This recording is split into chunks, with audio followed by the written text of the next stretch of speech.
discussed many times that the myth we are examining describes the creation of the universe as a process and field of self-knowledge of the Absolute Spirit.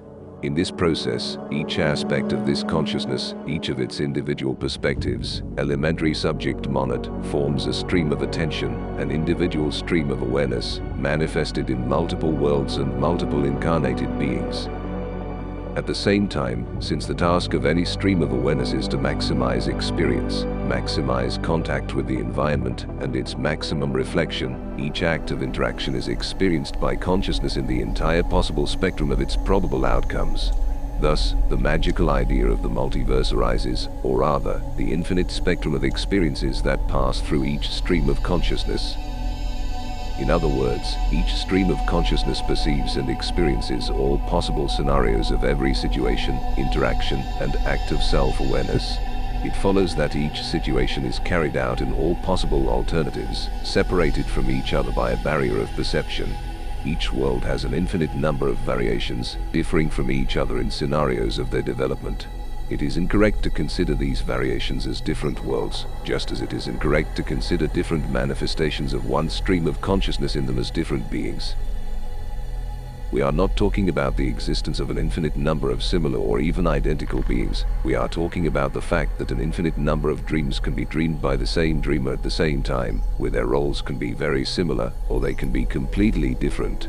Since it is important for each stream of consciousness to play out all possible scenarios of each situation, in each of these scenarios, its own personality, its own conductor is formed, and the spectrum of these personalities, united by a common individuality and a common flow of consciousness, is countless.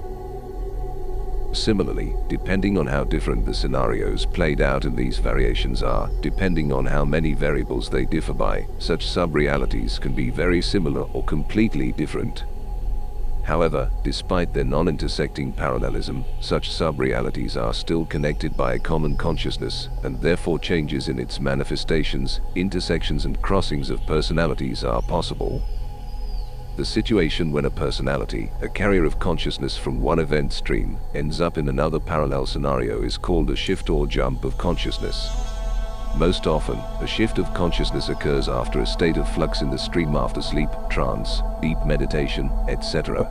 Each person experiences many such shifts during their lifetime, but since in the overwhelming majority of cases, the sub-stream of consciousness is transferred to a very similar previous event stream, no stress occurs. Everyone is familiar with the situation when some memories do not correspond to new experiences. A person clearly remembers that yesterday he did or, conversely, did not do something, but the experience of a new day refutes this memory. Usually, such a mismatch is explained by false memories, and probably, in some cases, it is, but a certain percentage of the Mandela effects are still related to shifts of consciousness. For example, if reality in one of the sub-streams develops in a frightening way for the consciousness present there, while in another scenario there is a braver variation of the same person, then, with sufficient lability of consciousness, a shift can occur, and the more adapted sub-personality is transferred to a more extreme scenario, and the more vulnerable one to a safer one. However, other situations are possible when the consciousness attracts unpleasantness under the influence of karmic or other energetic flows, and, conversely, shifts from a more favorable position to a more traumatic scenario. If the shift occurs far enough, and the new reality is fully recognized by this person, a conflict arises that can lead to madness and loss of adequacy. At the same time, during each shift, there is a small lag period, a short time when the personality anchors in a new reality, coming into line with new experience. Usually, such a period of lability lasts only a few seconds, and during this interval, a reverse shift or further shift into subsequent scenarios is still possible, after which the consciousness is anchored in a new disposition, and simple cancellation becomes impossible.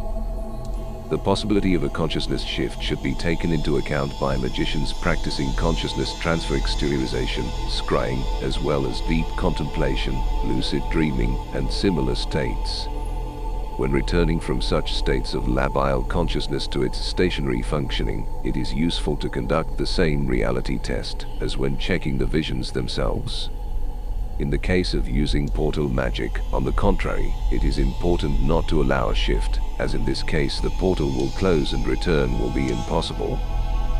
For ordinary people, a shift usually occurs unconsciously and does not lead to any unpleasant consequences, except for disturbing false memories.